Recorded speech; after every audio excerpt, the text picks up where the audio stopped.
and welcome back to Eve Valkyrie Warzone pilots.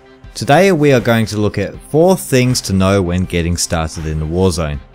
It might be tempting to get straight into the action, and there is no harm in that, but a well-versed and trained pilot will be a force to be reckoned with out there in space.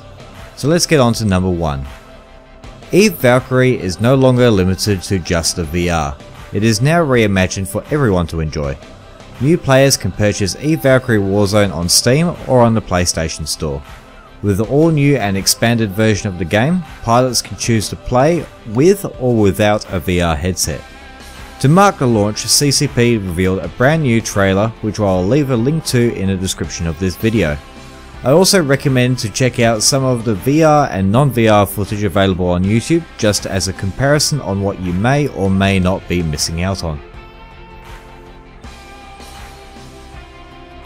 As for number 2, Eve Valkyrie Warzone is set in the notorious Eve universe. It puts PC and PS4 gamers into the cockpit of heavily armed fighters, enabling them to fly and fight alongside each other, both in and out of VR as they fight for dominance in fast, fun, multiplayer space combat. This is the first-person space shooter to enable cross-platform play between PS4 and PC as pilots from both sides join the fray in the battle space. The cross-platform is seamless, and for lack of a better term, the arcade-style gameplay means that neither PC nor PS4 have an advantage, as controls for both are simple and intuitive.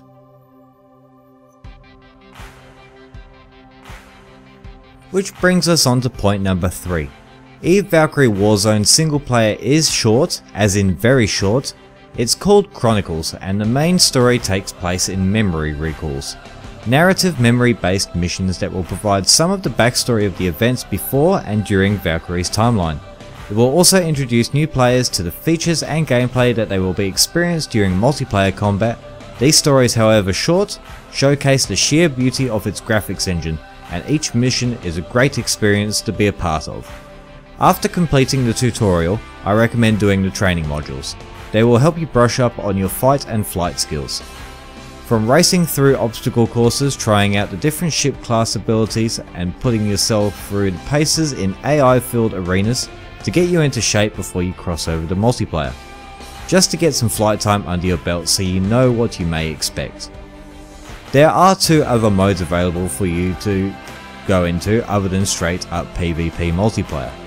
There is a scout mode, where you are able to freely explore any of the maps without any fear of attack from the enemy. Whilst you are flying around, you will be able to discover what are called echoes, which will provide more backstory and Valkyrie lore. There is also a survival mode, where you can put your skills to the test against increasing waves of enemy AI, either by yourself or squad up with some friends. There are 2 levels of difficulty which are Novice and Pro, and both are available on all game maps. Which brings us on to number 4. In Valkyrie's multiplayer you can compete in 5 unique multiplayer modes that randomize during matchmaking, so there is actually no favouring one game mode over another. Each match is generally 16 players, of 8 people per side. Just don't worry though, you won't actually have to wait in a lobby for an endless amount of time waiting for another player before a match will actually start, as Valkyrie's drop in, drop out mechanic will mean a player will take the place of an AI, or an AI will take the place of a player if someone drops out, meaning that there will always be a game for you no matter when you want to play. One of the game modes will be of no surprise to anyone who has played any multiplayer game, and that is Team Deathmatch. A race to dwindle down the opposing team's clones until there are none left will guarantee you a victory in this mode. Secondly, there is Control. Take ownership over key strategic points on the map to build up your score. The more areas you control, then the faster and more points you will get. Thirdly, we have Carrier Assault. Similar to Control, this is a 2-stage match. Control the areas marked by deploying drones, which will then take down the enemy carrier shields. Once their shield has been taken down, there are a number of areas on the carrier itself to take out. This will dwindle down its health for each part destroyed. I like to call this game mode the tug of war, as you fight the enemy for the control of the areas and see who is able to take down the health of the enemy carrier first. At the end of the time limit, if no flagship has been destroyed, then it will eventually result in a draw. The next mode is Extraction. It is similar to Capture the Flag. A relic will respawn randomly inside the battle space. Once spawned, it will race against the enemy to pick up the relic and drop it off at the designated location.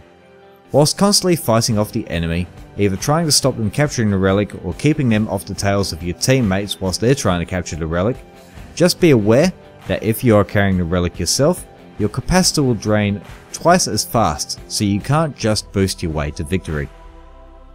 And lastly, we have Wormholes. There isn't much to say about this mode apart from a new wormhole opens up and will run Friday through Sunday. Each time you warp to the other side, you will find versions of the regular maps that have been corrupted in some way, with conditions that alter your ship and weapons capabilities. Basically, any player regardless of ability will find themselves thrown in the deep end as they enter the mysterious world of Wormholes. From the very first match, all of the fighters are available for you to fly. There is no need to level up to unlock any of the fighters. So jump into any one of the 13 available to see what kind of style suits you best. There are assault fighters, heavy fighters, support fighters, and covert. Please check out my previous videos as I cover each one of these fighters in more detail. And we will call it there for this video for today. Just a few things to know when getting stuck into Eve Valkyrie Warzone. I will be covering more features in future episodes, so if you would like, then please like and subscribe to keep up with more news on Eve Valkyrie from myself. Thank you all for watching, be excellent to each other, and keep on partying. Fly safe, everybody. Expose the core. Protect your base ship at all costs.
Back to the base ship.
The sentries are still operational. Avoid them on your approach.